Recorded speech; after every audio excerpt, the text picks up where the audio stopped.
There are 308 days until the FIFA World Cup for women in Brazil. So you already know I am getting prepared. How am I getting prepared? By covering Angel City games, y'all. If you know me, you know I mostly talk hoops, but today's episode is about my very first soccer match. Whew, and boy, was it a good one. Angel City versus the Washington Spirit on Disney night. I've got so much to share with you, so make sure you like, share, subscribe. Stick around to the end of this episode. You definitely don't want to miss it. You already know me. I go by the name of DJ Tricey Trice, and this is the Post Up. DJ Tricey Trice in the building, let's post up. Yeah. DJ Tricey Trice in the building, let's post up. Yeah. DJ Tricey Trice in the building, let's post up. Post up, post up. Yeah, she running her mouth. Post up, post up. Talking stats, no doubt. From the court to the coast. If it's sports, let it go. Yeah, we post up. Post up, post up, no stop. Post up, post up. Opinions loud, say it straight, no delay. From kickoff to tip-off, breaking down plays, no filter, no cap. Yeah, she bring that heat. If you love the game, pull up a seat. Let's go! DJ Tricey Trice, welcome to the Post Up. Welcome back to a brand new episode of the Post Up. Y'all already know me. I go by the name of DJ Tricey Trice, and I be posted up right here, running my mouth about sports. Special episode today, y'all. The theme of it is trying new things. A whole new world, if you will, because it's a Disney-themed episode. But shamelessly, also, because I'm in a whole new world. I went out to BMO Stadium. Big shouts out to the Angel City FC team who welcomed me with open arms. And I told them straight out, y'all, I don't know much about the soccer football world. But I knew from World Cup that it is an exciting sport to watch. And of course, I want to support the women's sports in my hometown. So I'm now an Angel City fan. You hear me? I don't even know all the team names just yet, which I'm working on. And you are going to go on that journey with me because I will be finishing out the season. But I already know I'm a fan of my people. I got my people, and that's Angel City FC. There were a lot of things that were first time moments for me. First of all, y'all, I was on the pitch. I did play rugby in college, so I know a little bit about the names. The names I know a little bit about. So the media section to record the first half of the game is really, really close to the field. The referees were running up. The ball was coming over there. I was so close to the players, I literally could reach out and touch them. That was different because in basketball, they usually at least got some, the courtside seats are there, so you got some risers or something, maybe 10 feet. When I tell y'all I was very close to the field, I could get out there and kick the ball. I could get out there if I wanted to. The sprinkle of water was I was hoping it would hit me because it was very, very hot out there. But I was close enough to feel that is what I'm saying. I had a really, really good time. But let's fast forward back to the beginning. I took you too far in already because I'm excited. When I arrived, the press team from Angel City walked me through the tunnel, walked me all the way into the press areas, told me the lay of the land. Super, super welcoming people. This is the first time that I've had this kind of treatment. I almost felt like a little VIP. I felt like a VIP. They knew my name. They knew why I was coming. And they knew that, one, I was new to the game, but also introducing my audience to something that was new as well. So they made sure to give me as much information as possible, which I will do my very best to translate to you. So fast forward back to me being in my spot. You can record, I think the first half of the game or something like that. So I stood outside in BMO Stadium. Beautiful, beautiful, beautiful facility. I had no clue. It's been sitting there the whole time. I've been frustrated sitting in traffic just looking at it from the outside. But getting inside of that walkable area in Expo Park is worth it. I'm telling you. I'm not sure how much the tickets are, but there were a lot of families out there. There were a lot of groups for the group outing that was out there, a bunch of kids. So if you are in the LA area and you haven't had a chance to catch a game, you don't have to know much about it to actually just go out there and support the team. The other thing, so I got out there, I sat in there, I recommend sunscreen. Please, sunscreen. Make sure you're protecting yourself. It was a lot of sun. Luckily, I was in the shade for most of the game. And then I went up to the press box. Food is amazing. I don't know who in there cooking in them facilities. The food was amazing. The vibes were great. And the press box area for me actually observing the second half of the game was beautiful. When I say beautiful, gorgeous, it was just, chef's kiss, wonderfully built facility. The halftime show, since this was Disney themed, I'm thinking, all right, cool, maybe they'll have some kids, the Girl Scouts come out there and sing some songs or something. Y'all, they had a Nika Noni Rose. They had a legitimate Disney princess out there singing, almost there. And when I tell you when she was singing that, I felt that in my soul, because soccer games are much longer than every other sport. I mean, 90 minutes, then they got to add penalty time or add extra time at the end for game stoppage. I'm still learning the term, so if I say something wrong, just let me know in the comments. I'm doing the things. I'm really trying to work hard on it. But she sang Almost There, beautiful moment. Then the second half of it, I'm up in the press box, the sun starts to go down. You can see the city line and the mountains. You got to get the tickets. You got to get the ticket. I'm not even trying to sell you the tickets. If you haven't had this experience, I mean, I was like a kid in a candy store for the first time, not really knowing what was going on with the game. I know we had a goal initially. I was down there recording when we got that first goal, but then they took it away because it was a handball violation. Touched it with a hand. So they took that goal away. And I'm like, man, they are ruthless in soccer. Because I couldn't imagine somebody hitting a three-pointer and they take it away. Okay, that do happen sometimes. But not like that. Because you waiting a long time for them goals to happen. And Angel City came out of the gate immediately aggressive, really trying to get goals. They had a lot of different kicks toward the goal that kind of went over or went into the crowd, which is another thing. I was terrified to get hit with the ball. Super terrified to get hit with the ball. But I didn't. That didn't happen to me. So finally, in like the 85th minute, I believe, Sentnor hit a goal. And we scored to tie it up 1-1 because the Washington Spirit hit the goal first. Trinity Rodman, Dennis Rodman's daughter, who is the highest paid player in the NWSL, learning names, learning stuff, right? She scored. She did a little Michael Jackson dance. It was tight. I was like, this girl, she got all the swag. I see what's going here. So they tied up the game, and Angel City ended up with a draw, which in soccer means that you get 1 point for the game and not the 2 points if you would have won, but they didn't lose. So very different from basketball, where it's like at the end of it, somebody has to be a winner or a loser. If you get a draw, you get 1 point toward that game, and then that goes into the points overall to rank you for the playoffs. Overall, good experience. I will be going back on Sunday, but before I send you to the press conferences, I want to show you some B-roll footage from Disney night because it was beautifully executed. Check it out.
For those of y'all that are listening in audio, there's a link down in the description for you to check out the video on my YouTube so you can see the entire montage of the players and the fans having so much fun on Disney night. Now, I'm going to send you to the press conferences with the players first, and then we'll run right into the press conference with the coach. Okay.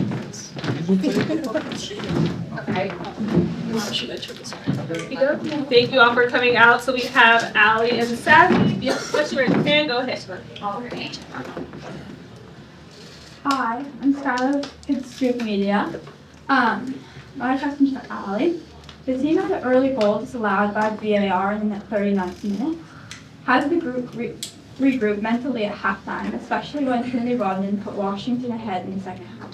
Yeah, no, great question. I think we were really excited. We had a lot of momentum, but honestly, I give credit to the leaders on this team because they really picked us back up and was like, it doesn't matter, we're going to get another one, we're all over them. So I give a lot of credit to our leaders and our captains for picking us up, because we could have easily dropped the level, but we came back, and I think we could have scored a few more goals as well. Hi, Angela from Casual FC. This is for Savy. And this is kind of probably an emotional question, because it's like, even for me, it's hard to ask. Knowing the story of one of your mom's meeting Sid when you were a kid, and now playing with her, how does it feel knowing that you could be doing this for someone now? Oh my gosh, it's incredible. I mean, she sits next to me in the locker room, so it's just crazy sometimes to look over and I'm like, wow, like, she was my favorite player growing up, and obviously that video that my parents got before I was playing in a big tournament was incredible, and she's just the most inspirational person in the world. She's such a great role model, and I look up to her so much, and so to be able to be that for someone else is awesome. Just knowing how I was as a little girl with her, it's hard to describe. Like, it's just a surreal feeling, and I'm just really grateful to be in a position to be able to be that for someone. Sylvia and then Hi, Ally. Hi, Savy. Sylvia from Shea FC. So just two quick questions. One, Ally, can you just talk quickly about what you saw in that goal and what you saw tonight to be willing to take that shot? And then Savy, can you just talk about your first minutes back since toward the beginning of the season? Well, I saw that perfect pass from Savy. No, I mean, known to shoot from distance a time or two, but I honestly just felt a lot of momentum in this game. I got that goal disallowed early on, so I was crediting this team and the staff this game for really allowing me to be my true self and you know, taking shots and taking chances and allowing me the opportunity to do that, fail or succeed, and tonight was a success, so I'm really happy about that, and hopefully I can take those chances, but just continue to even get closer to goal as well and really bury those shots again and again. But I think it was just amazing, that connection back on the field. I love playing with Sav, so it was really fun. Lauren, good. Lauren Jones, Olympics.com. I have one for each of you. So, Ally, did you feel a sense of like kind of redemption, getting the first one overturned and then being able to score that second one? And for both of you, just what does it mean to have a veteran like Sydney back on the field, and what has she contributed to both of you guys?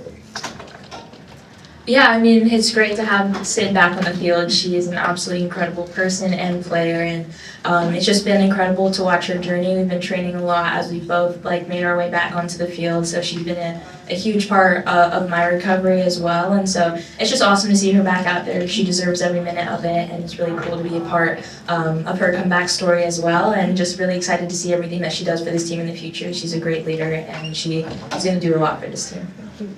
Yeah, I agree. I think, we like to call her a little fox in the box. Like, she's always, if we can get the ball at her head in the 6-yard box, it's most likely going in. So I think that's something that we're going to try to utilize with her going forward. But I'd also like to shout out Sav's first minutes back, and just I said it on the TV, she didn't get to hear, but just the no fear coming back after an injury, and the tackles that she put in on the sideline. We say it about all our players coming in, if you can make that difference and you can make those tackles and bring that energy, that's what's going to win us games farther along down this season. So I think it's really important to have players like that coming in, and just for us to continue to raise that standard so that we not only tie these past few games, but we win these next games going forward. Savy, I want to ask about what Ally was just talking about. Kaya Hanks yesterday comes back from her ACL injury and scores. You come back and you have an assist in your first game back, and you're making a big slide tackle in the 90th minute. What gave you sort of the courage and the strength to be able to contribute in that such a big way in your first match back? Yeah, I just have to say, when Kaya scored, I did cry for a while. It's just awesome to see that. It's really hard going through recovery, especially one that's long term. And so, yeah, I think it's just motivation to get back out on the field. Angel City, all the girls, all of our staff, and all of our fans have just been incredible, and with the motivation to get back out there. And I love playing soccer, so it's any chance that I get to be back out there on the field. Just it's a great day. I'm super happy. But yeah, it's definitely been a tough journey, but it ends with me being able to play on the field. So I would do it over and over and over again, and continue to push until I was able to do that. But yeah, shout out to Kaya. I want to say that she's absolutely incredible, and I'm so happy for her. Hey, Savy, right here. your injury, did you have to have surgery, or was it just letting a bone, was it a bone bruise or anything? Or? I broke my foot and I did have to get surgery.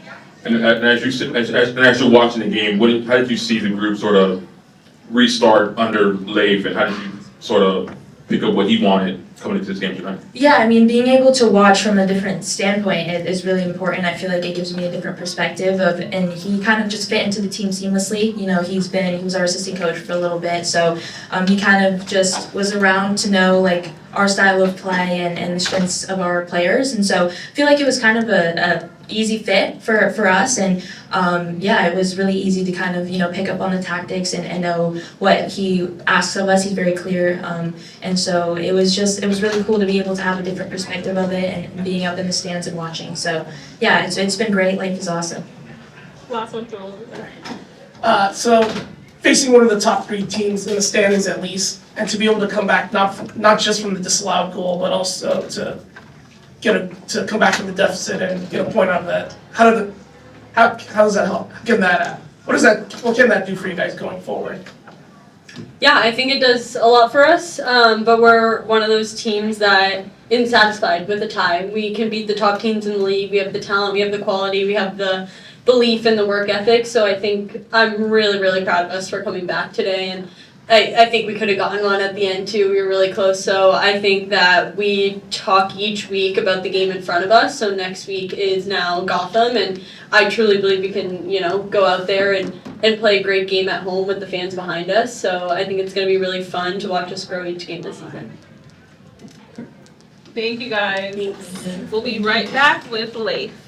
Hey, you still with me? Thank you so much for watching this video this far. This would be a good time to like my channel. But let's listen to the coach. The interim head coach, Ally Sentnor. We'll go back here. Hey, coach, right here. Just wanted to talk to you a little bit about Priska. Her first start of the season. I think it's her first start ever for Angel City. She seemed to have a really good game, was covering a lot of space, seemed to get balls into the box in dangerous positions, seemed to be really active, high work rate. Just wanted to get your thoughts on her performance today, what you saw from her, the good, probably what she can work on. And the second part of that is this the beginning of possibly seeing more starts from her in the future? Yeah, I think she did really well, together with the rest of the team, who I think came out very strong against the opponent with a lot of quality. So Priska has some skills and strengths that she showed today, and I'm really happy with the way she attacked the game. She's physically really strong and aggressive. She ran the right runs and created a lot of problems for them in the first half. And we have seen it lately. Against Chicago she came on and did well, and also against Seattle. So definitely Priska is someone that we will see more from. And her contribution together with the rest of our team today was great. Hi, I'm Skylar with Kids Scoop Media. You made a double substitution in the 66th minute, bringing on Savy King and Riley Tiernan right after Trinity Rodman's goal. Can you walk us through the tactical adjustment you were looking for and how they benefited you? Yeah, so part of the change was physical, and of course all changes are also tactical. We had to make a change with Evelyn, so Savy is back, so that's a really good situation that they could overlap. And then we had to make some adjustment. I think Washington did a good tactical move in the start of the second half, and we had to reconfigure our pressing a little bit, and then we chose to sub a player as well. We wanted Riley on for Claire, so she could operate in between the lines more and more centrally than Claire had been doing. So that was the reasoning behind. Hey coach, can you just talk a little bit about, Sydney Leroux's return both to the pitch with the team at practice, kind of what you've seen from her and how you hope to utilize her for the rest of the season?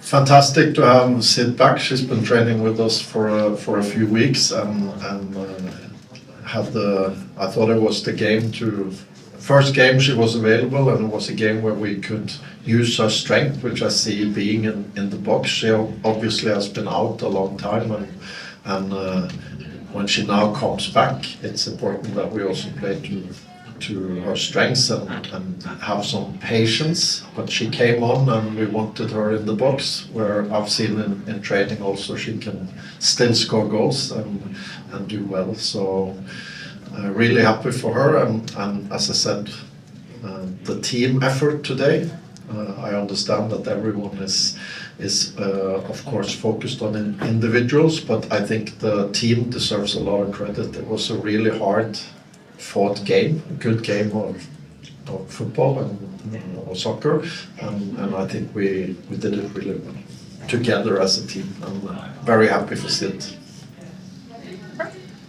Coach Angela from Casual FC, and I wanted to see, kind of bouncing off that with the team effort, how are you balancing the copious years of international experience from players like Sid, Ari, Priska, other national team players on the team, with the rookies and the first and second year players coming in, and how is that kind of guiding the tactical decisions for the team? I think the magic of teams is that you have different types and different personality, characters, skill sets, strengths, weaknesses. And my job and I think philosophy is to take the best out of each and try to make it a strong unit. And then you need experience, but you also need the rookies' ambition and hunger. So it's basically about finding the right time and the right place for each one, which is difficult because I think everyone wants to play all the time, which is not possible. Even all the refs manage to count to 11, so I can only put on 11. Not all players understand that all the time, but I think the secret to a team is building off strengths and working together. And there I see it as a big advantage to have diversity, whether it's an age, an experience, or it's skill sets or personality and characters. I like to have diversity in the group because that's the strength of any group. Coach Jim Alexander with Real Soccer Media. Do you think and see now with the additions of the players coming back from injuries and Ally clearly settling in well, do you think the best version of this team is still to come? Is it sort of ramping up to a point, whether you guys climb a lot in the table or not, but come playoff time that you guys are going to be very dangerous in a team that no one wants to face? I think today by far was the best performance. We have had strong fighting performances, San Diego, and we did get a point in Kansas. We played well against Orlando and won. But this was overall our best performance. I thought we came out very strong and against a team that has a lot of good players, are well coached. They have good collective play, which can be difficult to stop, and they have top class individuals. So our performance today is very promising, and I'm proud of the way we played. We went for it in the end. We really wanted to win here, and that's the attitude we want to see in Angel City, is going for it and playing that kind of football. So I think with players coming back from injury and competition increasing, the quality will only increase in every training session and every game, and that's a really good position to be in going forward. Over here. Yep. Hey, over here. It's the third consecutive draw. Is there a level of fight that's developing still in this group that you guys are fighting back to at least secure points instead of walking away with them? Yeah, I think that fight is crucial in a good team to not give in, and today also we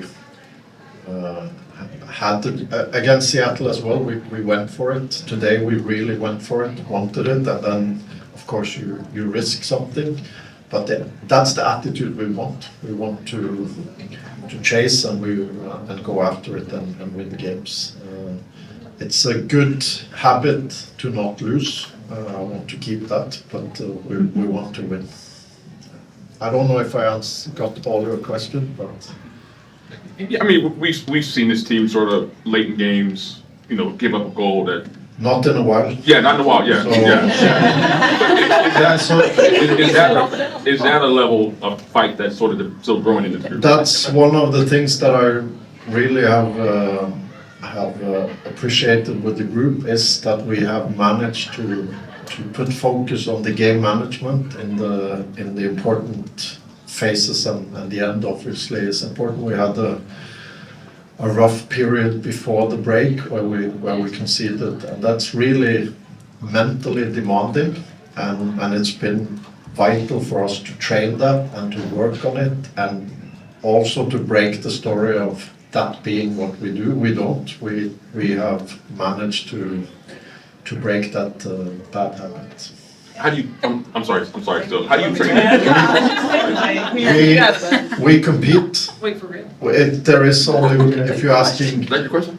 Kind of, but. If you're asking how we work on it, we compete, and we develop details in how to approach those important moments, especially how we worked on the defensive part and how to make sure we are switched on. So you have to compete. Well, my question was going to be about defense, but you gotta adjust. but that's okay. Yeah, I guess just maybe elaborating on. You talked about post break, right? You talked about wanting to take risk, and how do you balance that with defense? Angel City is a team that's not conceded more than 2 goals this season, doesn't lose by more than 1 goal. If they score multiple goals, they win. So like what, I guess, defensively I see a lot of pressing and things of that nature. So what's been the actual defensive philosophy and balancing that with still taking those risks in attack? One part of the work has been to be better on the ball, actually, because I think the moments we get in trouble is when we give it away too easily. We still have things to work on that, but our pressing, especially first half, was really, really good. Our pressing in San Diego first half was really, really good.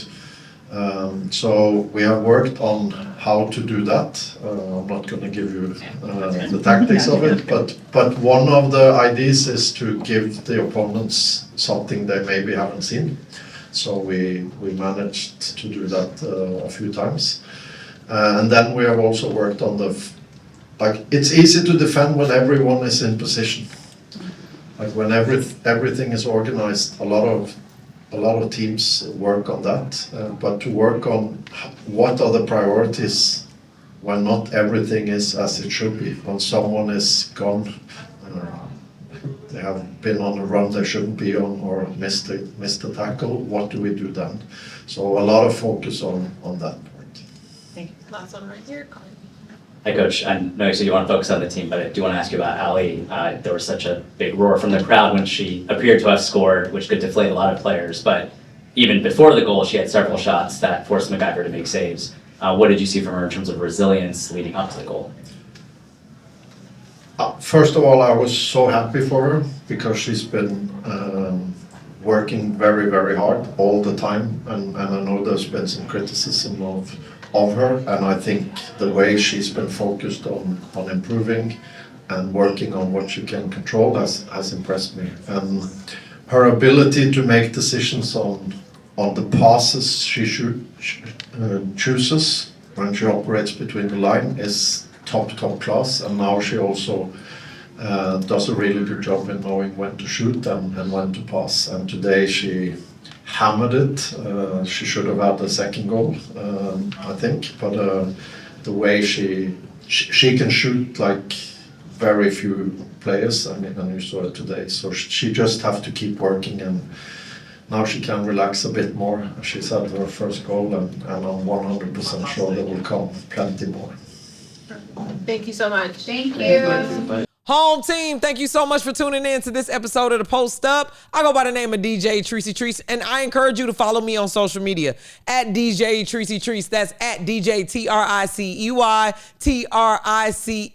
I will be back at BMO Stadium on Sunday for Angel City versus Gotham FC. I already know that these are going to be my ops. Not only because they're from New York, but with a name like Gotham, you got to be opposed to it. Nice East Coast versus West Coast matchup. I can't wait for much more. Let me know down in the comments if you have any suggestions on what we should cover here. I think the next episode that we do for soccer, I'm going to put in some facts that I learned about like the positions and history of Angel City FC, all of that. But until next time, I'll be posted up right here, running my mouth about sports. Clock ran down, that's the end of the round. Trice put that real talk down.